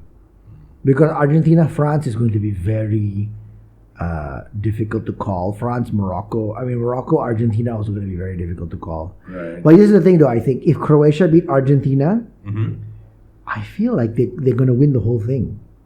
Oh, really? Like they I don't know whether they're going to be the new Holland that keep going to the finals and never winning, right?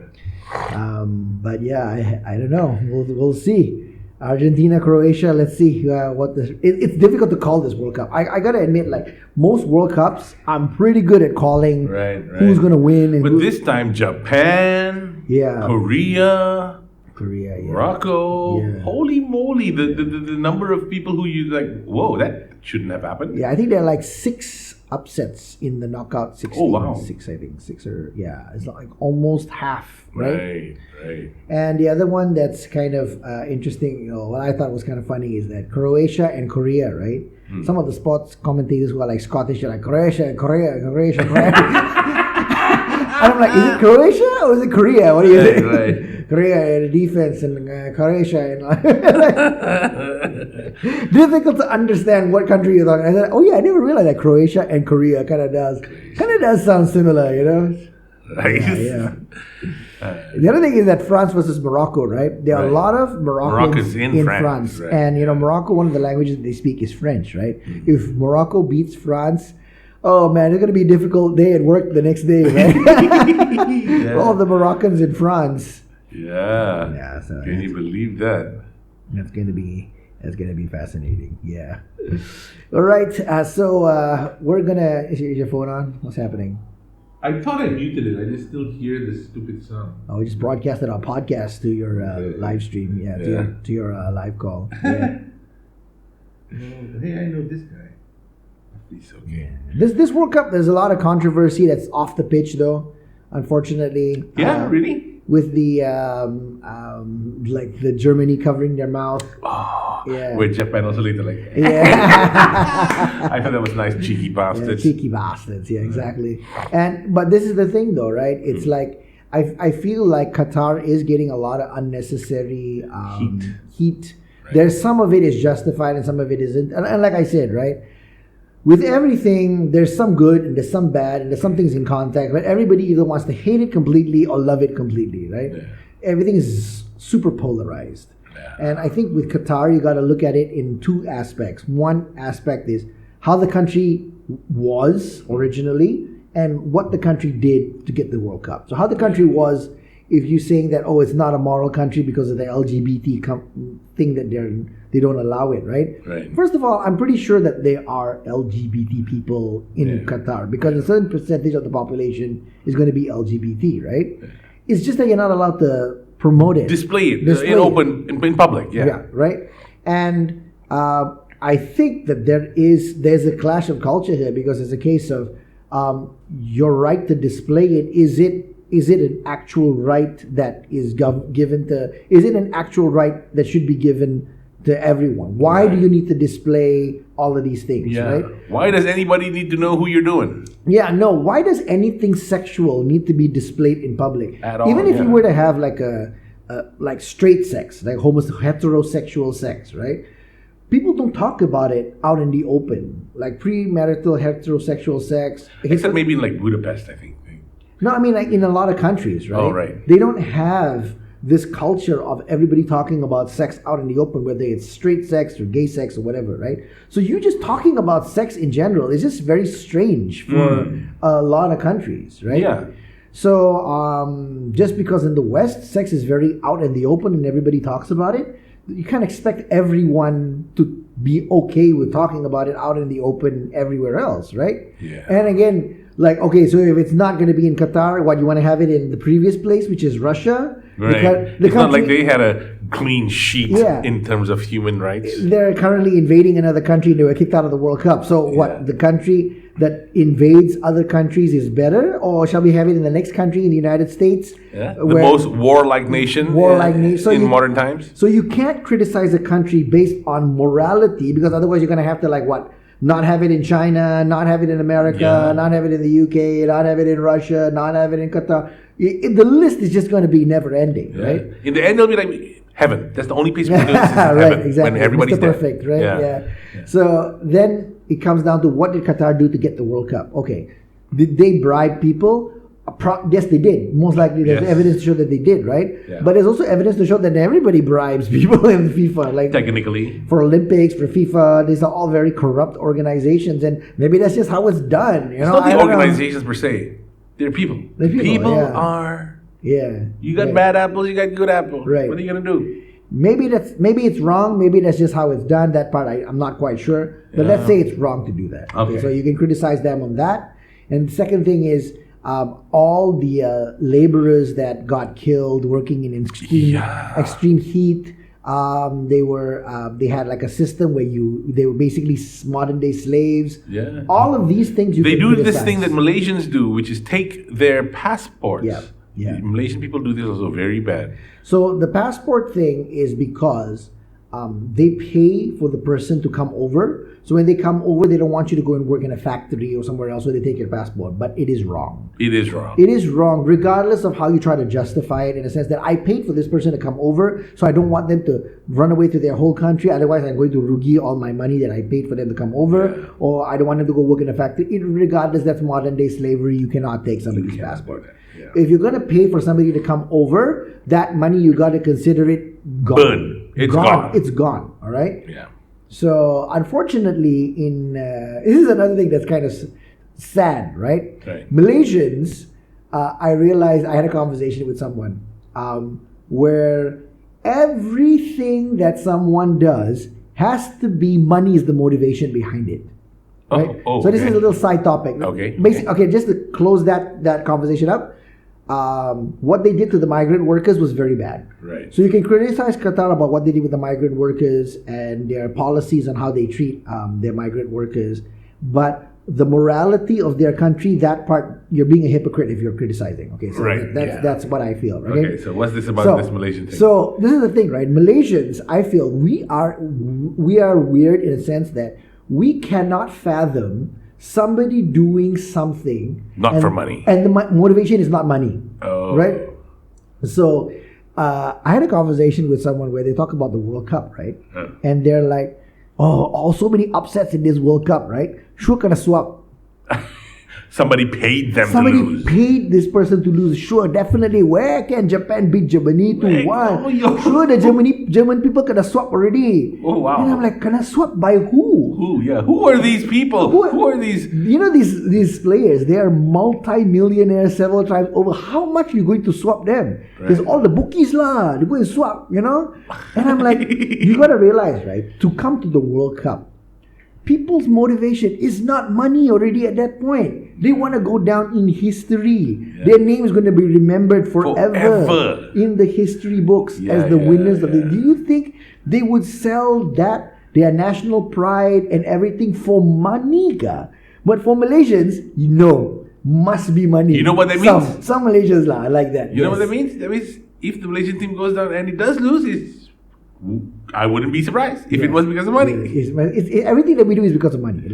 So this World Cup, this is the thing, Malaysians, okay? When people win or lose in the World Cup, nobody can swap, okay? Not at this level. Right, yeah. This is not like your Liga Premier 3 or Liga Premier 4 where the players don't make money and then maybe there's some bookie behind. This is the World fucking Cup, all right? Nobody can swap in this World Cup. Yeah. So if anything, they'll pay the other team to go down. No, I mean, nobody's going to pay. No, money is not going to get you anything. Pretty much. You wouldn't be able to. Money is not going to get you anything. People are going to go all out. They're going to try their best. Look at Croatia against Brazil. People are doing this for legacy. Which is something that a Malaysian maybe cannot understand. You're doing this because you want to go down in history and then you want to be remembered. It's not about money. Like in Malaysia, right? I think it's because we come from a place of tak cukup, not enough. We're always worried. We're always thinking about how we can get money, right? So we cannot understand somebody else's motivation that's not money. Money related, right? This person's motivation is not money, Like I remember when I tried to, I was doing a short film, right? And I was telling somebody I'm going to do this short film, and they're like, okay, but how do you make money from that? And I'm like, I don't make money from this. I'm just doing it because I need to try to hone my craft. Like portfolio, and blah, portfolio. blah. And then they're like, and this guy couldn't believe it. And no, it just like puzzled him. Like he was like, why would you do it? But okay, but then after you do that, how do you get paid for it? And I'm like, I don't get paid for it. I'm like, but how do you get the money to spend for it? It's my own money, lah. Okay, but then you spend your own money and then you don't get any money back. Why are you doing it then? And I'm like, because I want to do it, because it's something fun. And I'm like, why don't you just use the money to go on a holiday or something? And I'm like, okay, like for you find going for a holiday is fun, right? For me, shooting a short film is fun. Right. But then you can't make any money from that. He just kept going around back to the in this loop. You're not making money going on a holiday either, you know that. Yeah, exactly, right? But the only thing you can spend money on is something where you can show off, which is going like on a holiday, buying a nice car, whatever, right? But doing something that you're passionate about, that you want to spend money on, doesn't make any sense. Right. How do you make money? If you can't make money, why are you doing it? Right. Why are you doing anything if you can't make money from it? That's a bit sad, right? That's how a lot of Malaysians are wired, unfortunately. It's very sad. Yes, exactly. You're a boring person if your only motivation is money. Yeah. You're a fucking boring person, all right? You got to do things sometimes because you like doing it, because it gives you some kind of happiness or joy or whatever. Right? Yeah. So that is a funny conversation I had with the World Cup with a lot of people, and I find it, while it's not completely surprising, you know what? Maybe one of the two low World Cup games, maybe there is some kind of dodgy thing that's going on behind, right? Maybe. But I doubt it. For 90+% of the games that's happening here, people are not doing this for money anymore. People want to win. People want to win. You go down in history, Yeah. It's your legacy. So, especially in the France-England game, where France keep giving England penalties. That was also very dodgy, lah. Like the second penalty that France conceded, it was like he was deliberately trying to shove that guy. Right. The England attacker was in the box and he just like shoved him. And you're like, what are you doing, dude? What are you doing? So yeah. The English people, I push this man. It's exact. Yeah. So anyway, so I guess that's it for today's podcast. Wow. Yeah. That was a roundabout way of going to the movies, right? We usually go to the movies first, and then from there we branch off. Yeah. Right. Today's podcast is intertwined with whatever we watch recently. Yeah. But I definitely got to watch some stuff. I watched the Terminator. Oh, right, you mentioned recently, right? The remastered ones, right? And I realized that the Terminator, it's pretty solid. I mean, like story-wise, right? Pretty solid. But I would say though, right? Skynet becoming sentient and killing everyone in 1997 is pretty funny. It's like, oh wow, we have a sentient computer in 1997, whereas in 2022 we just got ChatGPT. We're very far away from singularity. Amazon apparently is thinking about considering shutting down Alexa. They're saying that it's not panned out to be what they imagined it would be. They were hoping that people would be like, hey Alexa, do fancy convoluted stuff and things and settings, but no, people are just like, Alexa, play me a movie or play me Spotify. That's about it. Yeah. So. No, I use my Alexa just to turn the air conditioning off. Okay. Yeah. Alexa, turn the lights off, turn the lights on. That's about it right now. They were hoping that people would be doing funny things like, making it calculate something and figure out when is the best time to buy something.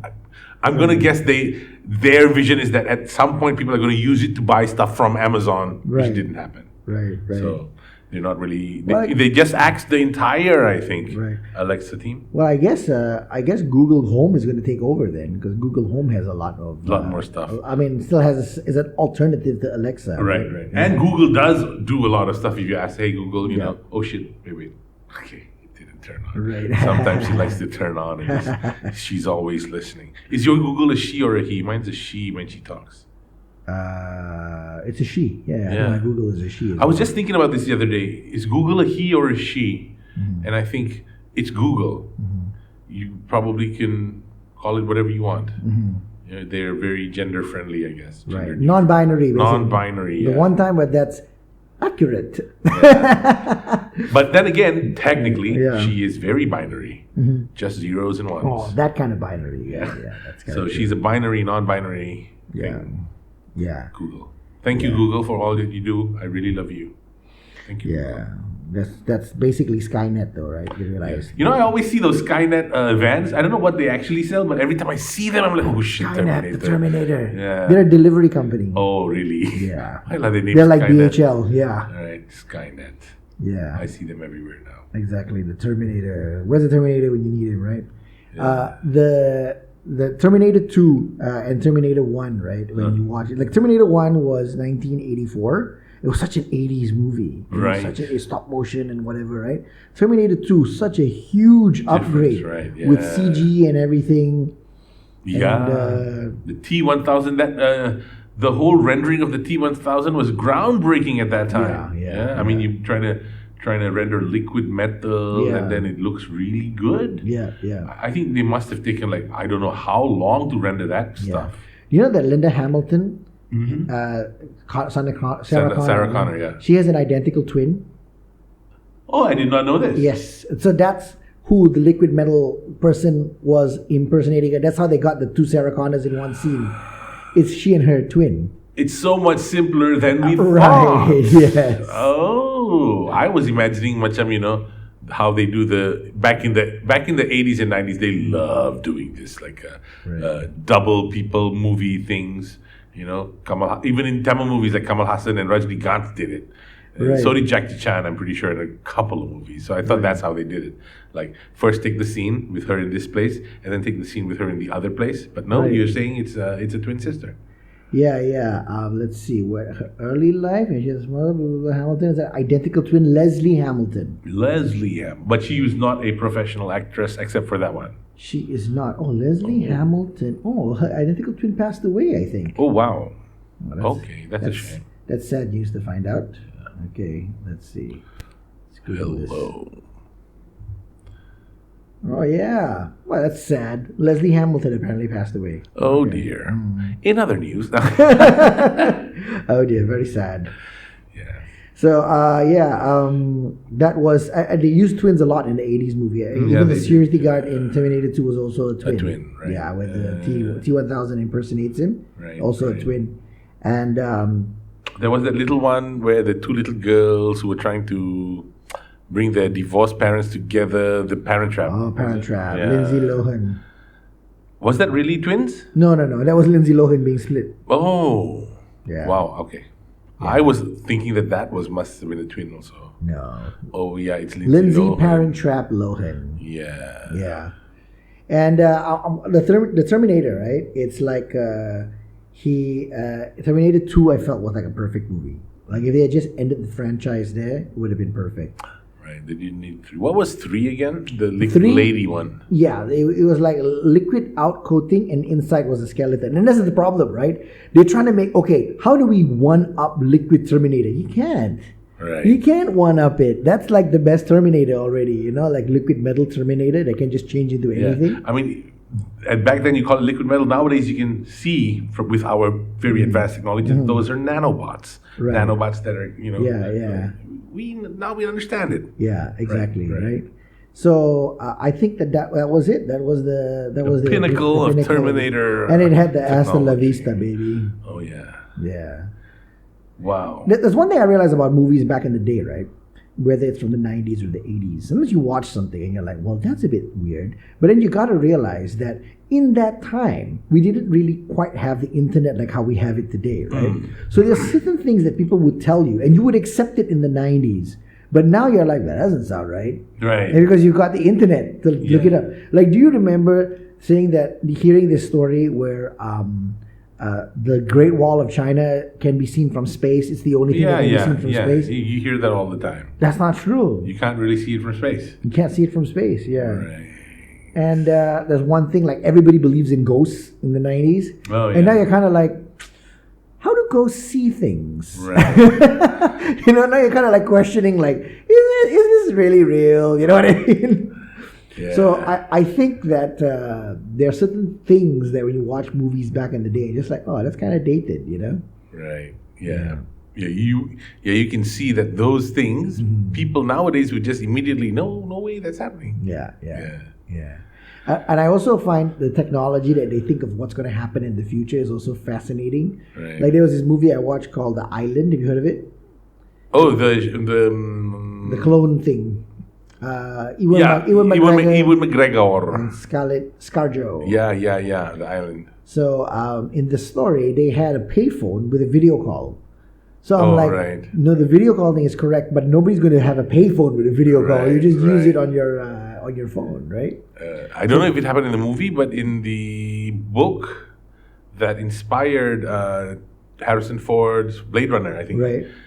Also, they have the exact same thing. It's like a telephone booth, but it's a video call. Right. Yeah.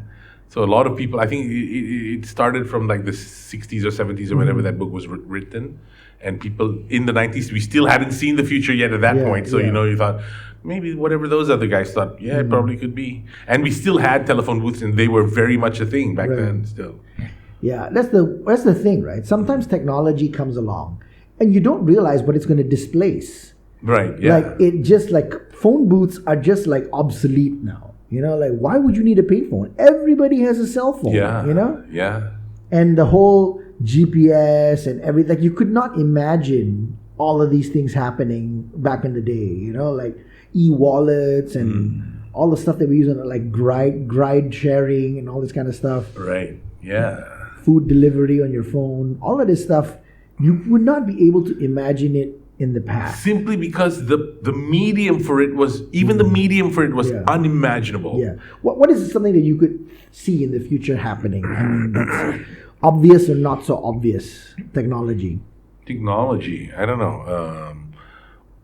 This quantum computing looks pretty interesting. Not that I know exactly how it works, but it's supposed to be tons faster than whatever we have now. Yeah. In theory, apparently quantum computing can help us like maybe even do like Star Trek stuff. Right. Faster than light travel or whatever. Right? Because it can calculate a lot of stuff, right? Yeah, we might be like 50 years, 100 years away from like Star Trek stuff with quantum computers, supposedly. I'm not really interested in the Star Trek stuff. I'm more interested in the biology stuff. Like, when can you make parts that I can use to replace myself so I can live indefinitely? That's what I want. Some of it kind of exists already, right? But not quite production ready. Not quite there just yet. Yeah. But I do hear stories of like people going for the experimental treatment because the traditional treatment that hospitals are not working, and it works on them. Right. Like they got better. I think there's like somebody created like a vaccine for cancer or something like that, and he went for the treatment and he got better. Yeah. Of course, it's not available for wide use yet, but that's great news. Actually. But if you got money and you're willing to travel, I guess that's kind of what he did, right? Yeah. So, and it's interesting, lah. There's some people saying that we might get the longevity, escape velocity, within our lifetime. Hopefully. Yeah. And this is sometimes people say like, oh man, but I don't want to live forever. It'd be so boring if you live forever. I'm like, no, would it? Yeah. Wouldn't it be boring? I mean, it might be boring. You sleep lah. Then you wake up and do something fun. Right. Now also can be boring. Yeah. What do? You do, I don't know, whatever the hell. No, I'll tell you what you can do if you got like an infinite amount of time, okay? You spend 100 years in Malaysia. That's why we're in Malaysia right now, right? But now you know what it's like to live on the equator in Malaysia. Why didn't you go and live in Thailand for another 100, or in Japan, or in Greenland? Or somewhere more exotic, or whatever. Or maybe you can go with Elon Musk and go to Mars. Yeah. Macam-macam ba you can do. Yeah. Don't be stupid. The world is so huge, and there's so many places and cultures for you to go live and experience, and you're not going to be able to do it within your lifetime. You know? Yeah, imagine if you had multiple lifetimes to do it. Yeah. The only problem with the life extension thing like that is that a lot of rich people are never going to die, so the legacy wealth and is never going to leave them. Oh, that's one problem. That is a problem. We got to eat the rich first and then do this stuff. Yeah, so that's the only downside. That's why I say like if one day we ever get to the time where we can like mind transfer, that's probably what's going to be it. Like the rich people are just going to mind transfer the younger people for money, and maybe even we'll clone our own selves and transfer our consciousness to a younger self. A whole bunch of Boba Fett's. Something like that, yeah. But this is one thing though. I think a theoretical immortality, Right. and then there's actual immortality, right? Okay. Because if you transfer your consciousness to someone else and you still have your consciousness, right? That person is not you, is a copy of you. The ship of Theseus. Yes, it's a copy of you. You are still going to die. That copy of you is still going to be alive, but that's not you. That's not immortality. You know, and the same thing is okay, if you transfer your consciousness into like a computer, right? That is a copy of your consciousness. That's not you. Right. You are still going to experience death. That's not going to change.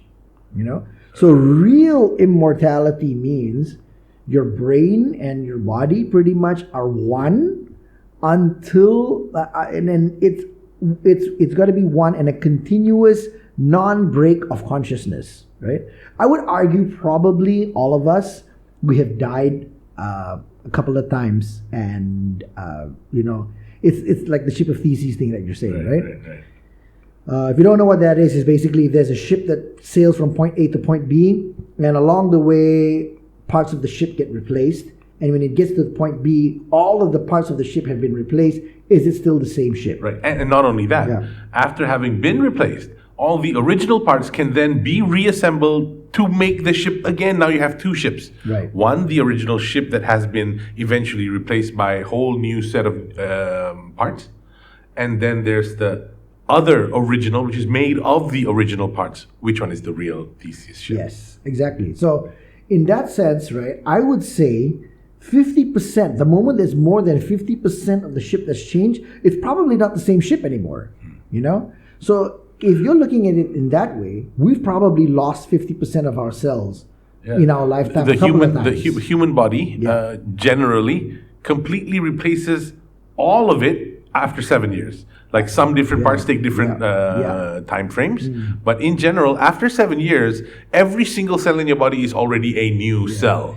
Yeah, that's why I think maybe sometimes that's why you kind of think differently after a certain age. Like 40-year-old Fadil is going to be different from 30-year-old Fadil. It's going to be different from 20-year-old Fadil, right? But that's also a function of the experiences that have occurred between those times. True. So experiences that you experienced, and also how your body feels. Yeah. You know, all of these things. Your views have definitely changed, and you know, like when I look at my 30-year-old self, I'm like, man, why did I do that? It doesn't make any sense. Stupid last 30-year-old Shaz. And also when I think about 20-year-old Shaz, I'm like, man, the 20-year-old Shaz was so green, though. Right. Like there are so many things that happened when I was in my 20s, right? Where because I didn't know any better, I thought that that's got to be normal. That's how things happen. I didn't know that. And then when I get older, it never ever happens again. And then I'm like, oh wow, that was weird actually. Yeah, and that you maybe missed an opportunity that nobody else could have had because you just weren't wise enough to know. Yes, right, yeah. There's so many stories that I can tell. Okay, I'll tell you one controversial story. Okay, one controversial story. So, I was in Penang at the time. I got to be like I was 20, 21, something like that. And I was walking up One Stop Midlands, and there were some schoolgirls in school uniform sitting on the stairs, going up, right? I think they're from Convent Pulau Tikus. I'm not quite sure. So, I suspect because that's where the closest all-girls school is, right? And then one of the girls, when they were talking, there were three of them. One of the girls and one of the girls just kind of like turned to me, and then both her friends kind of like looked. And the girl, she had short hair, I remember. She turned to me and she spread her legs, showing me her pink panties. Mm-hmm. Now, at that point in time, right, I was thinking, oh wow, why is she suddenly just like flashing me like this, right? And I thought, well, I guess that's just something girls do. That's the first time I'm guessing that just girls just flash guys their panties every once in a while, you know. And then I went upstairs to Novel Hut, and then I played Magic the Gathering, and we were playing cards, and like, man, you know what happened downstairs? There was this girl just flashed her panties to me, and they were like, oh really? Oh, what does she look like? Oh, she looked like that, and was she good looking or not? I guess so. What color were her panties? Pink. So tap 2, deal 2 damage, okay? But can you imagine if it was her first time? It was her first time, and then she did that expecting like, oh, man is going to come and ravish me today. Right. Well, at least talk to me, right? And then it turns out that nothing happened. This guy just looked at me and was like, I guess it doesn't work. Yeah. And you just caused a girl who would have been having like an amazing, Yeah, I don't know what the intention was. Okay, but, yeah. But the thing is that I thought that was normal. Right. I thought that was normal. Now I know. Yeah, that's why they say youth is wasted on the young. Exactly. But yeah, so your older version is going to be different from the younger version because maybe you're a new Fadil. Yeah, technically I am. And this version of Fadil is going to, die eventually when all your cells get replaced, right? Unless I happen to find those parts that I was talking about to replace each and every one of my internal parts so that I can live for an indeterminate time. No, I mean like even if you live to be like... Oh, yeah. The current one will be gone. The current Fadil will be dead, right? Yes, that is absolutely correct. So at some point, right, I feel like... So I think true immortality probably doesn't exist, but... A good enough immortality, for me, I think the benchmark, right, is a non-break in consciousness. So as long as your consciousness doesn't break, that's pretty much immortality already right there, right? So, apparently at some point when we got Neuralink, we'll be able to store our memories in external memory drives, which we can then access. So it'll be in hyperspace. Could be. I think Neuralink is going to change the world eventually when we get there. It's going to. You really have to read that story by Isaac Asimov. The last question. It has all of that. It's got all of that in it. Yeah. Okay. All right. The last question. Summary of it. What is it? It's basically about the supercomputer that people keep asking it every generation about right. how you told me about this. Can entropy be reversed? Oh, right. And what was the final answer? It said... He finally got it. He managed to do it. But there's a twist in it whereby... Just spoil it. Okay, so basically what happens is every generation keeps asking. Right. Man already goes up to the point where man is just thought. Right. In the vastness of universe. Right. And this automatic computer is now in the whole cosmos. Right. And then even then, after that, they ask... the computer, whether it can be... then is it let there be light, right? Yeah, so basically, first it'll be like, still, at that point also still, not enough to answer the question, insufficient knowledge. But then after that, humans die out. Mm-hmm. There is only the computer. Mm-hmm. And the computer keeps on going until the final stars are gone. Right. And there's nothing. Entropy is at its maximum. And then he got the idea, but now who's he going to tell it to? Mm-hmm. There's nobody there. Humans have died. Then he thought, okay, no, wait. By doing it as a way of showing it, we will be able to tell it. Right. Let there be light. Okay.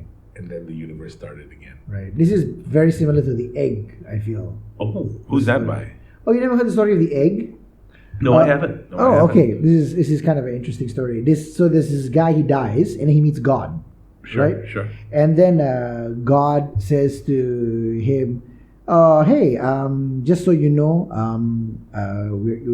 when you die, you're going to be reborn again on Earth." He says, "Oh, so that means that reincarnation is real?" It's like, "Yeah, it's real." And everybody, and then he's like, "Okay, so that means that the Buddhist got it right." He says, "Well, everybody kind of got bits and pieces of it right." And then he walks with the guy, and then the guy's like, "So if I'm reborn again, will I be a guy or someone?" And he's like, "No, you could be born anything, anywhere.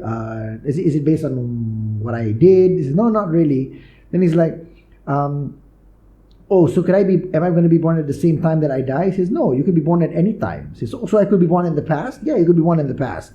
He says, "So is it possible that if I'm born in the past that I could meet myself?" And he's like, "Yeah, it happens all the time." Right. And then he's like, "Oh, and how many times does this happen?" Infinitely. Like, an infinite amount of times. Basically, everything is you. You are the universe. He's saying that everyone on Earth is you.